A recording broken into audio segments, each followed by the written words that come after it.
We are 48 hours away from the 2025 Union Budget, the day when India's Finance Minister delivers an annual speech on the Indian economy, government expenses, what does the government plan to do for businesses, how does it plan to drive more investments, or ease of business as the government says, but more importantly, what does the government plan to do for you and me, the common man?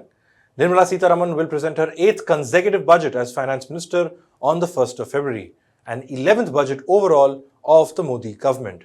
Now, as is the case every year, there's a long wish list from all stakeholders. Ministries are hoping for sizable fund allocation to carry out various works and schemes. The government is expected to announce new schemes for some critical sectors.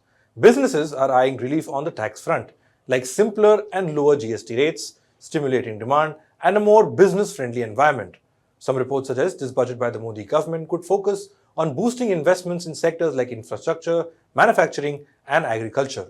More importantly, this is another year when the salaried class hopes for tax relief, decisions that will allow them to save more money, help tide over high inflation, and allow them to spend more. Now, there are talks of the old tax regime getting phased out and introduction of zero income tax for those earning less than 10 lakh rupees per annum. But we'll have to wait for another 48 hours for an official word on that. But away from all these overwhelming numbers, technical terms, statistics, and graphics, what is the common Indian thinking ahead of the budget? Hello and welcome, I'm Shubham Chohan. Let's get started. So Seawater has come out with a pre-budget survey, the aim being to just sort of give an indication of what's playing on the minds of the common Indian.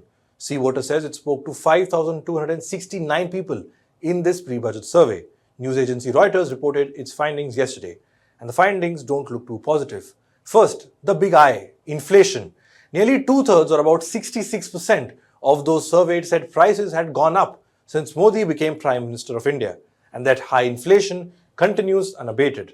Now, just to give you some recent figures for context, in December 2024, India's retail inflation dropped to 5.22%. In November, it was 5.48%. In October, it reached a 14-month high of 6.21%. Over the 5 years from 2019-2020 to 2023-2024, retail inflation rose 4.8%, 6.2%, 5.5%, 6.7%, and 5.4% respectively. Retail inflation basically is the change in the cost of goods and services that are typically purchased by households. So it includes food, clothing, housing, etc.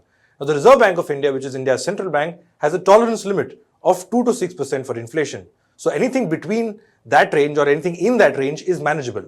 If it goes up, if the inflation numbers goes up like it did in October, then there is a worry. For the medium term, RBI has set a 4% inflation target. Now, currently, inflation is still higher than that medium-term target. Now, food prices are a major contributor that decide how high or low retail inflation will be. And there's a graphic on your screen by Forbes India that gives a rough idea of just the last 1 year. Now, a typical vegetarian meal that costed 29.7 rupees on an average in December 2023 now costs 31.6 rupees in December 2024. So it's gotten expensive by 2 rupees. A non-veg meal that costed about 56.4 rupees in December 2023 now costs 63.3 rupees, so an increase of about 7 rupees. So in order to match these high prices or growing inflation, you also need to earn that much money in order to sustain. The Seawater pre-budget survey finds that that's not the case. Nearly half of the respondents said their personal income had remained the same over the last 1 year, even as costs went up. Nearly two-thirds said rising expenses had become difficult to manage. So effectively, incomes stagnated and expenses grew. Here's another interesting story. A report by Federation of Indian Chambers of Commerce and Industry, which is FICCI, and Quest Corp Limited last month said India's private sector saw record profits coupled with stagnation in salaries of the workers. This, the report said, was one of the causes for not so high private consumption. The Indian Express reported in December that the government is concerned with this stark disparity. It also reported that when wage growth of an average employee was adjusted for price rise, it saw negligible or even negative growth in some sectors.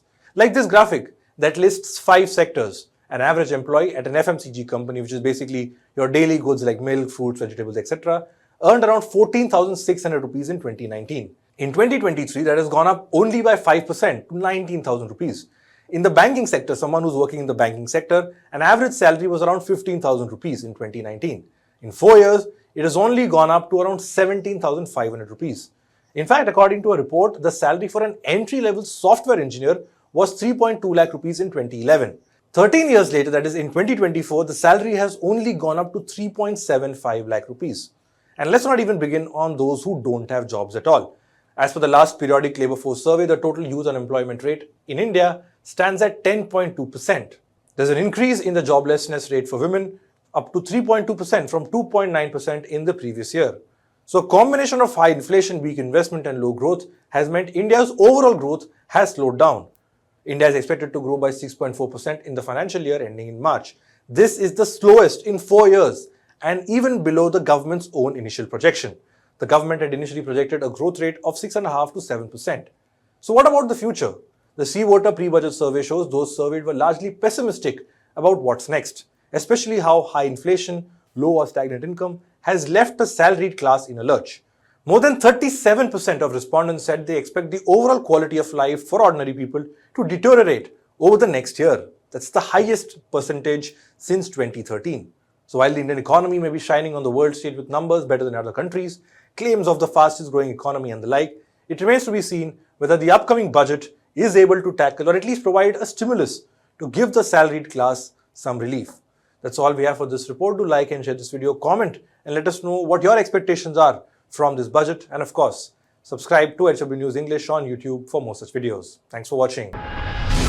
Stay ahead with our cutting-edge news app. Instantly access the latest shorts in just 1 minute and breaking news in just 50 words. Download now for a smarter, faster news experience.